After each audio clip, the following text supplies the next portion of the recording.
नमस्कार आप सभी को, स्वागत है आपका हमारे इस प्लेटफ़ॉर्म पर। आज के इस वीडियो में हम लोग जो कंप्यूटर के टॉपिक्स पढ़ रहे थे, artificial intelligence, big data, deep learning और इंटरनेट ऑफ थिंग्स, इसी को कंटिन्यू करेंगे और इसके क्वेश्चन नंबर 20 तक हम लोग कर चुके थे, उसी के आगे शुरू करते हैं। इसको शुरू करने से पहले मैं आपको एक सूचना दे दूँ, अगर आपने वीपीओ की तैयारी कर रहे हो और वीपीओ के लिए मॉक टेस्ट की श्रृंखला जॉइन करना चाहते हो, तो आपको हमारे एप्लीकेशन पर मिल जाएँगी। साथ ही साथ वीपीओ के लिए कंप्लीट 65 जो पंचायती राज है, पंचायती राज के 45 अंक और इसके अलावा योजनाओं के 20 अंक। अगर आप कंप्लीट 65 अंक की थ्योरी चाहते हो, तो इसका भी बैच आपको हमारे एप्लीकेशन पर मिल जाएगा और इसको आप जॉइन कर सकते हो, ठीक है? क्वेश्चन नंबर 21 में आओ। कह रहा है कि निम्नलिखित में से कौन-सा एआई एजेंट के प्रदर्शन में सुधार कर सकता है? एआई एजेंट के प्रदर्शन में कौन-सा सुधार कर सकता है? समझाना, सीखना, अवलोकन करना या सभी? तो सबसे पहले तो आप इस शब्द से परिचित हो जाओ। ये जो एआई दिया है, एआई एजेंट ये होता क्या है? देखो, एआई एजेंट जब तक आप इसके बारे में नहीं समझोगे, क्वेश्चन तक आप नहीं पहुँच पाओगे, यानी उत्तर तक आप नहीं पहुँच पाओगे। ये लिखा है एआई एजेंट। एआई का मतलब क्या है? एआई का मतलब है artificial artificial intelligence artificial intelligence agent, ठीक है? अब ये बात समझो कि आर्टिफिशियल इंटेलिजेंस से संबंधित ये एजेंट है। तो आर्टिफिशियल इंटेलिजेंस से संबंधित अगर एजेंट होगा तो ये क्या वास्तव में होगा? वास्तव में ये है एक सॉफ्टवेयर प्रोग्राम। यह एक सॉफ्टवेयर सॉफ्टवेयर प्रोग्राम है। ध्यान देना, शब्दों पर गौर करना। ये एक सॉफ्टवेयर प्रोग्राम है। अच्छा ये करता क्या है? ये एक ऐसा सॉफ्टवेयर प्रोग्राम होता है जो अपने आस-पास जो भी पर्यावरण होता है इसके आस-पास, जो भी डिवाइसेज़ होती हैं, वो उनसे बातचीत कर सकता है। जो भी इसके पास अन्य डिवाइसेज़ होंगी, वो उनसे यानी अपने आस-पास का जो भी पर्यावरण होगा, अपने आस-पास का जो भी नेटवर्क होगा, उससे ये डेटा एकत्र कर सकता है, बातचीत कर सकता है, डेटा एकत्र कर सकता है और पूर्व निर्धारित जो लक्ष्य होते हैं इसके, उनको प्राप्त कर सकता है। तो कुल मिला के artificial intelligence agent, AI agent ये होता क्या है? यह एक ऐसा सॉफ्टवेयर प्रोग्राम होता है, जो अपने पर्यावरण के साथ बातचीत करता है। संपर्क स्थापित बातचीत का मतलब संपर्क स्थापित करना और डेटा उनसे एकत्र करता है, साथ ही साथ जो पूर्व निर्धारित लक्ष्य हैं, उनको प्राप्त करने की ओर कदम बढ़ाता है। तो हम यहाँ पर क्या लिखेंगे? हम यहाँ पर लिखेंगे, यह एक सॉफ्टवेयर प्रोग्राम है, जो अपने पर्यावरण अपने पर्यावरण में संपर्क साधता है या संपर्क स्थापित करता है। इसके अलावा उनसे डेटा एकत्र करता है, डेटा एकत्र करेगा और इसके अलावा जो इसके पास पूर्व निर्धारित कमांड दी जाती है या पूर्व निर्धारित लक्ष्य होते हैं, पूर्व निर्धारित लक्ष्यों को प्राप्त करता है, ठीक है? तो ये होता है आर्टिफिशियल इंटेलिजेंस एजेंट। अब ये कई प्रकार के होते हैं। ये जो आर्टिफिशियल इंटेलिजेंस एजेंट हैं, ये कई प्रकार के होते हैं, ध्यान दो। एआई एजेंट, मैं शॉर्ट में लिखता हूँ। एआई एजेंट के अगर आपसे प्रकार पूछे कि मुझे बताओ क्या प्रकार हैं इसके, कितने टाइप्स हैं? तो ये बहुत सारे होते हैं। इनमें से मैं कुछ लिख रहा हूँ, जैसे एक होता है सरल सरल प्रतिवर्त एजेंट, ठीक है? एक होता है लक्ष्य आधारित एजेंट आधारित एजेंट। एक होता है उपयोगिता उपयोगिता आधारित एजेंट और कई सारे होते हैं, जैसे एक तो आपका ये क्वेश्चन में ही दिया है, सीखना, ठीक है? सीखने के लिए एजेंट सीखने के लिए एजेंट। तो अब ज़रा इसको समझो, मैं बाकी को नहीं लूँगा, केवल और केवल जो क्वेश्चन में आपके दिया गया है, पूछ रहा है, उसी को समझते हैं सबसे पहले। सीखने के लिए एजेंट, लर्निंग एजेंट, सीखने के लिए एजेंट, ये क्या है? मुझे बताओ। तो आप बताओगे सीखने के लिए जो एजेंट होता है, ये ऐसा एजेंट होता है जो अपने परिणामों को बेहतर बनाने के लिए जो पिछले अनुभव होते हैं, वहाँ से ये सीखता है। देखो नाम में ही छुपा हुआ है इसकी परिभाषा। सीखने के लिए जो एजेंट होते हैं, हम कहें जो लर्निंग एजेंट होते हैं, उनका काम क्या होता है? वो क्या करते हैं? ये अपने ही परिणामों को बेहतर बनाने के लिए जो पीछे के इनके अनुभव होते हैं, वहाँ से ये सीखते हैं। अर्थात हम क्या कह सकते हैं? फीडबैक तंत्र का ये प्रयोग करते हैं। सिंपल सी बात समझ पाए? तो हम यहाँ पर क्या लिखेंगे? ऐसे एजेंट ऐसे एजेंट जो अपने परिणामों को अपने परिणामों को बेहतर बनाने के लिए बनाने के लिए कहाँ से सीखते हैं बताओ भाई? पिछले अनुभव से। पिछले अनुभव से सीखते हैं, ठीक है? और ये ख़ासियत किसमें होती है? ये ख़ासियत होती है लर्निंग एजेंट में। अच्छा मुझे बताओ पिछले अनुभवों से सीख रहे हैं, इसका मतलब क्या है? इसका मतलब ये है कि ये किस तंत्र का प्रयोग करते होंगे? तो ये फीडबैक तंत्र का प्रयोग करते हैं। अच्छा फीडबैक तंत्र का प्रयोग किस लिए करते हैं? ये करते हैं सीखने के लिए, ठीक है? ये बात आप समझ पा रहे हो? तो वापस आओ अपने क्वेश्चन में। यही आपसे पूछा है, एआई एजेंट के प्रदर्शन में सुधार कर सकता है। प्रदर्शन में कौन सुधार करता है? सीखना, day per day, day by day सीखना, ठीक है? और हाँ, लर्निंग एजेंट होता है ये। क्वेश्चन नंबर 21 का सही उत्तर हो जाएगा बी। नेक्स्ट देखो, एआई एजेंटों के लिए निम्नलिखित में से कौन-सी संरचना है? मुझे बताओ। वही क्वेश्चन फिर से आ गया है एआई एजेंट पर। अभी आपने क्या देखा? एआई एजेंट होता क्या है? एआई एजेंट ये वास्तव में एक ऐसा सॉफ्टवेयर प्रोग्राम होता है जो अपने पर्यावरण में ही रह के चीज़ों को सीखता है, डेटा एकत्र करता है और पूर्व निर्धारित यानी जो पहले से निर्धारित लक्ष्य होते हैं, उनकी प्राप्ति करता है। अब ये कह रहा है कि एआई एजेंट के लिए निम्नलिखित में से कौन-सी संरचना होनी चाहिए? ये क्या होते हैं? ये ऐसे सॉफ्टवेयर प्रोग्राम्स होते हैं और इनका जो आर्किटेक्चर होता है, आर्किटेक्चर ये मायने रखते हैं या हम कहें ये इनकी संरचना को निर्धारित करते हैं। जैसे मैं यहाँ पर आपको एक लाइन में बताता हूँ। जैसे मैं यहाँ पर आपको बताऊँ, जो एआई एजेंट है, एआई एजेंट के बारे में तो आपने समझ लिया। अब मुझे बताओ एआई एजेंट के लिए ये जो आर्किटेक्चर होता है, ये क्या काम करता है? आर्किटेक्चर ये काम क्या करता है? यानी हम कहें आर्किटेक्चर एआई एजेंट के लिए ये क्या होता है? तो आप क्या कहोगे? वास्तव में ये जो आर्किटेक्चर होता है, ये वह आधार होता है जिस पर एजेंट काम करता है। बात समझ पा रहे हो? केवल एक लाइन में। अगर आपसे पूछे कि एआई एजेंट के लिए आर्किटेक्चर क्या है? तो आप क्या बताओगे? आर्किटेक्चर आर्किटेक्चर वह आधार है जिस पर एआई काम करता है या हम कहें जिस पर एआई एजेंट काम करता है ना? एआई एजेंट काम करता है। अच्छा अब मुझे बताओ, जो ये एआई एजेंट काम कर रहा है, तो आर्किटेक्चर वो आधार हो गया। आधार का मतलब क्या है? आधार का मतलब एक सॉफ्टवेयर प्रोग्राम भी हो सकता है ये या फिर एक भौतिक संरचना भी हो सकती है। तो आर्किटेक्चर वास्तव में एक भौतिक संरचना या हम कहें एक सॉफ्टवेयर प्रोग्राम होता है या इनका संयोजन होता है। ठीक है? वापस आओ अपने क्वेश्चन में। कह रहा है एआई एजेंटों के लिए निम्नलिखित में से कौन-सी संरचना है? प्रोग्राम भी है और आर्किटेक्चर भी है अर्थात ये दोनों, प्रोग्राम और आर्किटेक्चर दोनों। नेक्स्ट देखो क्वेश्चन नंबर 23। निम्नलिखित में से किस दृष्टिकोण पर एक बेसिक लाइन फॉलोइंग रोबोट आधारित है? इस तरह के क्वेश्चंस मैंने आपको करवाए हैं और ये जो टॉपिक चल रहे हैं big data, deep learning, internet of things, इसका पहला और दूसरा पार्ट देखिए और फिर आप इस क्वेश्चन को बड़े आसानी से टैकल कर पाओगे। देखो, ध्यान से समझो, कह रहा है कि कौन-सा ऐसा दृष्टिकोण है, इस पर एक बेसिक लाइन जो फॉलोइंग रोबोट होता है, वो आधारित होता है। व्यावहारिक दृष्टिकोण है, कमज़ोर दृष्टिकोण है, मजबूत दृष्टिकोण है या फिर संज्ञानात्मक दृष्टिकोण है। मैंने आपको एआई बताए थे, ध्यान दो, मैंने आपको एआई के प्रकार बताए थे और ये वहीं से प्रश्न है। एआई के प्रकार में मैंने आपको क्या बताया था? याद करो ज़रा। मैंने आपको एआई के प्रकार में 3 एआई के प्रकार बताए थे। कौन-कौन से? पहला, दूसरा और मैंने बताया था तीसरा। पहला मैंने बताया था वीक एआई, वीक एआई का मतलब कमज़ोर एआई। दूसरा मैंने आपको बताया था स्ट्रॉन्ग एआई, मतलब मजबूत एआई और तीसरा मैंने बताया था आपको सुपर एआई। ये तीनों मैंने बताए थे।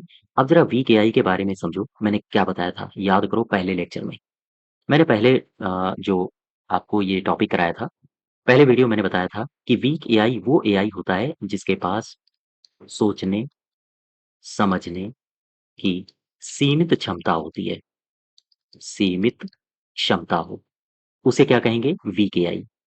और सीमित क्षमता होने के साथ-साथ अब मुझे बताओ जब सोचने-समझने की क्षमता सीमित होगी तो क्या ये कार्य एक्स्ट्राऑर्डिनरी करेगा? नहीं, सीमित कार्य भी कर पाएगा। तो ऐसी एआई जिसके पास सोचने समझने की क्षमता सीमित होती है और उसी क्षमता के साथ वो सीमित कार्यों को संपादित करता है, उसे वीक एआई कहते हैं। क्या इसका कोई और नाम है? आप कहोगे हाँ है। कौन-सा नाम है? इसका नाम है नैरो एआई। यानी आपसे अगर पूछा जाए कि नैरो एआई किसे कहा जाता है, तो आप कहोगे वीक एआई को। ठीक है? अब मुझे इसके कुछ एग्ज़ाम्पल्स बता दो। अब मुझे कुछ एग्ज़ाम्पल्स बताओ इसके कि वीक एआई के अंतर्गत कौन-कौन से आते हैं जिनकी सोचने-समझने की क्षमता उतनी ही होती है जितना वो प्रोग्राम्ड किए जाते हैं। जैसे गूगल सर्च, गूगल सर्च, ठीक है? जैसे आपने नाम सुना होगा जो सेल्फ ड्राइविंग कार्स होती हैं, सेल्फ ड्राइविंग कार्स जैसे आपने नाम सुना होगा फॉलोइंग रोबोट, रोबोट। इसके बाद स्मार्ट वॉच और भी कई सारे प्रकार हैं। आप पहले लेक्चर को देखिए, पहले वीडियो को देखिए, वहाँ पर आपको प्लेलिस्ट में वो मिल जाएगा और वहाँ मैंने और भी कई सारे एग्ज़ाम्पल्स दिए हैं। तो ये सारे के सारे किसके एग्ज़ाम्पल्स हैं? ये एग्ज़ाम्पल्स हैं वीक एआई के। स्ट्रॉन्ग एआई क्या होता है? इसको अन्य किस अल्टरनेटिव नाम से जाना जाता है? सुपर एआई क्या होता है? इन सब की मैं चर्चा कर चुका हूँ, ठीक है? तो एआई के प्रकार कितने होते हैं? 3। मुझे बताओ ये जो weak AI, strong AI, super AI है, इनमें से किस एआई को नैरो एआई भी कहा जाता है? तो आप बताओगे वीक एआई को। क्यों इसे वीक एआई कहा जाता है? सोचने-समझने की सीमित क्षमता होती है, जैसे Google search, self driving cars या फिर फॉलोइंग रोबोट आदि। वापस आ जाओ अपने क्वेश्चन में। ये कह रहा है कि बेसिक लाइन फॉलोइंग रोबोट किस पर आधारित होता है? तो आप बताओगे वीक दृष्टिकोण पर यानी वीक एआई पर अर्थात कमजोर दृष्टिकोण पर, ठीक है? मजबूत नहीं होगा, व्यावहारिक नहीं होगा, संज्ञानात्मक तो होगा ही नहीं। नेक्स्ट देखो क्वेश्चन नंबर 24। आर्टिफिशियल इंटेलिजेंस को छोड़कर सभी क्षेत्रों में अत्यधिक विकसित हुआ है। क्या? वेब माइनिंग भी विकसित हुआ है। वास्तविक समय गतिशील प्रणालियों में योजनाओं का निर्माण ये भी विकसित हुआ है और प्राकृतिक भाषा को मजबूती से समझना ये सारे के सारे सही हो जाएंगे आपके। आर्टिफिशियल इंटेलिजेंस जो है वो इनको सबको छोड़कर अन्य सभी क्षेत्रों में अत्यधिक विकसित हुआ है। नेक्स्ट देखो क्वेश्चन नंबर 25। आरएनएन, आरएनएन ये क्या है? आरएनएन को कहते हैं आवर्तक तंत्रिका नेटवर्क। ध्यान दो, आरएनएन इसे क्या कहते हैं? इसे कहते हैं आवर्तक, आवर्तक तंत्रिका नेटवर्क। आवर्तक तंत्रिका नेटवर्क कहते हैं इसे। क्वेश्चन ये आता है कि ये है क्या? वास्तव में अगर हम आपसे पूछें एक लाइन में ये क्या है? तो आप कहोगे यह एक प्रकार का, यह एक प्रकार का तंत्रिका नेटवर्क है, नेटवर्क है, ठीक है? अच्छा इसमें क्या होता है? कुछ बताओगे? तंत्रिका नेटवर्क ये तो आपने बता दिया। इसमें होता क्या है? कुछ एक स्टेप और आगे समझाओ। तो आप कहोगे इसमें,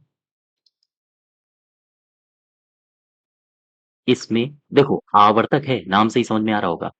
आवर्तक यानी कि यानी कि हम कहें तो एक तरह से लगातार होने वाला आवर्तक, है ना? बारंबार होने वाला। तो अब मुझे बताओ आवर्तक तंत्रिका नेटवर्क ये क्या है? आप क्या बताओगे? इसमें जो पिछला चरण होता है, मान लीजिए 2 चरण है। जो इसमें पिछले चरण का आउटपुट होता है, रिजल्ट होता है, वो अगले चरण के लिए इनपुट बन जाता है। ध्यान दें, आवर्तक तंत्रिका नेटवर्क में क्या होता है? इसमें जो पिछले चरण का आउटपुट होता है, ठीक है? वो अगले चरण के लिए इनपुट का काम करता है, तो इनपुट में ये फीड किया जाता है। तो इसी प्रक्रिया को बोलते हैं आवर्तक तंत्रिका नेटवर्क। यानी हम कह सकते हैं कि इसमें पिछले चरण के, पिछले चरण के आउटपुट को, आउटपुट को अगले चरण के, अगले चरण के इनपुट में ऐड किया जाता है या हम कहें फीड किया जाता है, किया जाता है। इसी को बोलते हैं आवर्तक तंत्रिका नेटवर्क। तो ये क्या है वास्तव में? एक प्रकार का तंत्रिका नेटवर्क है जिसमें पिछले चरण के आउटपुट को अगले चरण के इनपुट में ऐड किया जाता है। वापस आओ जरा, आरएनएन का पूरा नाम आपसे पूछा था, तो आप बताओगे आवर्तक तंत्रिका नेटवर्क, ठीक है? नेक्स्ट देखो, मशीन लर्निंग क्या है? ये पूछा है आपसे। मैनुअल कार्यक्रमों के उपयोग के माध्यम से ज्ञान का स्वायत्त अधिग्रहण करना। ये गलत हो जाएगा, मैनुअल कार्यक्रमों के माध्यम से नहीं होता है।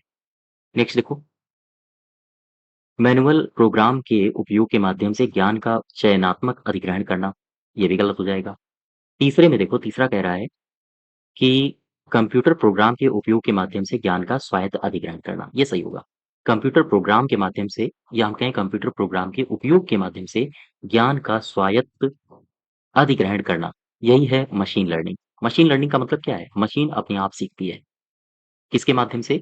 डेटा फीडिंग के माध्यम से, ठीक है? जो इसको इंस्ट्रक्शंस दिए जाते हैं उनके माध्यम से, पेनाल्टी के माध्यम से, अन्य तरीकों से। तो इसका क्वेश्चन नंबर 26 का सही उत्तर हो जाएगा सी पार्ट। 27 में आओ, मशीन लर्निंग तकनीक कितने प्रकार की होती है? ये मैंने आपको पीछे बताया भी था। मशीन लर्निंग तकनीक आम तौर पर 3 प्रकार की होती है। हालाँकि कुछ बुक्स जब आप पढ़ोगे तो उसमें 4 प्रकार की भी दी गई है। लेकिन जब आपके ऑप्शन में 3 दिख जाए तो आप केवल और केवल 3 को ही टिक मारोगे। ठीक है? जैसे मैंने आपको क्या-क्या बताया था? वापस आओ ज़रा, रिवीज़न करो थोड़ा-सा। मशीन लर्निंग मशीन लर्निंग तकनीक। मशीन लर्निंग तकनीक के बारे में मैंने आपसे कहा था लर्न मतलब सीख रही है, कौन सीख रहा है? मशीन। मशीन ये खुद से भी सीखती है, मशीन डेटा फीडिंग से भी सीखती है, मशीन पेनाल्टी लगा के भी सीखती है। तो यहाँ पर क्या आप बताओगे इसके टाइप्स कितने हैं? 3 और मैंने 3 के तीनों टाइप्स आपको डिस्क्राइब भी किए थे। जैसे मैंने आपसे पहला कहा था कि मशीन लर्निंग क्या है? आपने कहा था मशीन लर्निंग के बारे में मैंने आपसे टाइप्स का डिस्कशन किया था। उसमें मैंने सबसे पहला बताया था सुपरवाइज़्ड सुपरवाइज़्ड लर्निंग, ठीक है? फिर मैंने दूसरा आपको कहा कि जो दूसरा होता है उसे कहते हैं अनसुपरवाइज़्ड लर्निंग और फिर मैंने आपसे तीसरे की चर्चा करी थी। तीसरा मैंने कहा था रीइन्फोर्समेंट या हम कहें रेनफोर्समेंट रीइन्फोर्समेंट लर्निंग लर्निंग, ठीक है? अच्छा सुपरवाइज़्ड में मैंने क्या कहा था कि सुपरवाइज़्ड लर्निंग में लर्निंग का मतलब सीखना, सीख तो रही है मशीन, लेकिन किसके सुपरविज़न में? किसी के सुपरविज़न में, किसी के सुपरविज़न में सीखना, ठीक है? एक सिंपल सी परिभाषा ये है। चलते-चलते आप हाँ, इसको ही याद रखोगे और आप ऑप्शन तक पहुँच सकते हो। अनसुपरवाइज़्ड लर्निंग मैंने क्या कहा था? मैंने कहा था अनसुपरवाइज़्ड लर्निंग में मशीन लर्न तो कर ही रही है, लेकिन कैसे? स्वयं से। रीइन्फोर्समेंट लर्निंग मैंने क्या कहा था? कि लर्निंग का मतलब सीख रही है, कौन? मशीन। लेकिन रीइन्फोर्समेंट मतलब पेनाल्टी और साथ ही साथ रिवॉर्ड के द्वारा, रिवॉर्ड के माध्यम से सीखना। जैसे मैंने आपको 3 एग्ज़ाम्पल्स दिए थे। कौन-कौन से एग्ज़ाम्पल्स दिए थे? मैंने कहा था आप हो, आपका दोस्त है। आप इसको अभी सारा का सारा मैटर सिखा रहे हो यूनिवर्स में कौन-सा चंदा होता है, तारा क्या होता है, यहाँ पर मिट्टी कैसी होती है। एक समय आएगा जब ये सीख जाएगा, इसके बाद फिर आपको इसको सिखाने की कोई आवश्यकता नहीं पड़ेगी। तब ये स्वयं सीख चुका होगा। लेकिन एक कंडीशन वो आती है कि पेनाल्टी लगा-लगा के व्यक्ति को सिखाया जाता है। इसने कोई काम किया, गलत काम किया, उसके तौर पर पेनाल्टी और अच्छा काम किया तो उसको प्रोत्साहित किया जाएगा। यही है रीइन्फोर्समेंट लर्निंग, ठीक है? तो वही आपसे पूछा गया था कि मुझे बताओ कितने प्रकार के होते हैं? तो आप बताओगे 3 प्रकार के। हालाँकि चौथा जो प्रकार होता है वो सेमी सुपरवाइज़्ड लर्निंग होता है। कुछ किताबों में दिया गया है, लेकिन आम तौर पर जो साधारणतया किताबें हैं, उनमें 3 प्रकार ही दिए गए हैं। तो आप अभी इसी को मान के चलोगे। नेक्स्ट देखो question number 28 machine learning. Machine learning क्या है? ये मशीन लर्निंग का एक उपसमूह है। मशीन लर्निंग डीप लर्निंग का एक उपसमूह है, ये गलत हो जाएगा। हाँ, अगर ये होता कि डीप लर्निंग मशीन लर्निंग का एक उपसमूह है, तो सही होगा। नेक्स्ट देखो, ध्यान लगा के पढ़ना या सीखना, ये भी गलत हो जाएगा। आर्टिफिशियल इंटेलिजेंस यही सही होगा। मैंने आपसे एक फिगर की चर्चा करी थी। मैंने आपसे कहा था कि जो मशीन लर्निंग होता है, मशीन लर्निंग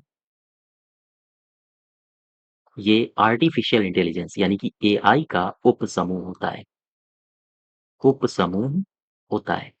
मैंने ये कहा था आपसे। मैंने फिर एक आपको फिगर भी बना के बताया था कि जैसे मान लो ये है एआई, आर्टिफिशियल इंटेलिजेंस।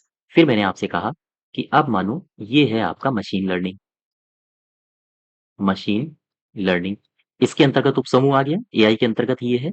फिर मैंने आपसे कहा कि ये है आपका डीप लर्निंग, डीप लर्निंग, ठीक है?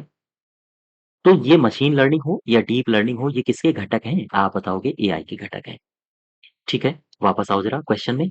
तो वही आपसे पूछा गया है मशीन लर्निंग ये किसका उपसमूह है? आप बताओगे एआई का। नेक्स्ट देखो 29 मशीन लर्निंग एआई एक क्षेत्र है जिसमें लर्निंग एल्गोरिदम शामिल होते हैं जो क्या हैं? जो किसी कार्य को निष्पादित करने पर शामिल होते हैं या फिर मशीन लर्निंग एल्गोरिदम शामिल होते हैं जो अनुभव के साथ समय के साथ हैं और उनके प्रदर्शन में सुधार करते हैं। देखो, मशीन लर्निंग में मैंने आपको बताया था लर्निंग एल्गोरिदम के बारे में, लर्निंग एल्गोरिदम, ठीक? लर्निंग एल्गोरिदम मतलब सीखना, किसका सीखना? मशीन का सीखना। तो मशीन के सीखने में मैंने आपसे क्या कहा था? अभी-अभी मैंने पीछे बताया निगरानी में, कार्य को निष्पादित करने में सीखता है ये। दूसरी कंडीशन क्या होती है? समय के साथ सीख जाता है। समय के साथ मतलब एक समय तक आपने सिखाया, फिर वो अपने आप सीख जाता है। तीसरी कंडीशन मैंने क्या बताई? प्रदर्शन करके, सुधार करके। यही तो था कि पेनल्टी लगा दो, इससे उसका प्रदर्शन अपने आप सुधर जाएगा। तो यही ऑप्शंस दिए हैं। मशीन लर्निंग एआई का एक क्षेत्र है, बिल्कुल सही है यहाँ तक। आगे इसमें लर्निंग एल्गोरिथम शामिल होता है जो क्या हैं? जो किसी कार्य को निष्पादित करने पर सीखते हैं, अनुभव के साथ, समय के साथ हैं और इसके अलावा उनके प्रदर्शन में सुधार करके हाँ, उसमें परिवर्तन आता है। तो ये सारे के सारे कथन आपके सही हो जाएँगे। नेक्स्ट देखो, मशीन लर्निंग के बारे में क्या सही है? मशीन लर्निंग के बारे में क्या सही है ये पूछा है आपसे। मशीन लर्निंग कंप्यूटर विज्ञान का क्षेत्र होता है। हाँ, बिल्कुल सही है। एमएल का मतलब मशीन लर्निंग है। मशीन लर्निंग एक प्रकार की कृत्रिम बुद्धिमत्ता है। हाँ, ये एआई है, जो एल्गोरिदम या विधि का उपयोग करके कच्चे डेटा से पैटर्न निकालती है। ठीक है। एमएल यानी मशीन लर्निंग का मुख्य फोकस कंप्यूटर सिस्टम को स्पष्ट रूप से प्रोग्राम किए गए मानवीय हस्तक्षेप के बिना अनुभव से सीखने की अनुमति देता है। ये सारे के सारे कथन आपके सही हैं। ठीक है। क्वेश्चन नंबर 30 का सही उत्तर हो जाएगा डी पार्ट। और ये क्वेश्चन हमारे 30 हैं। AI, big data, deep learning, internet of things से संबंधित। इसके आगे हम लोग नेक्स्ट डे कंटिन्यू करेंगे। ठीक है। धन्यवाद।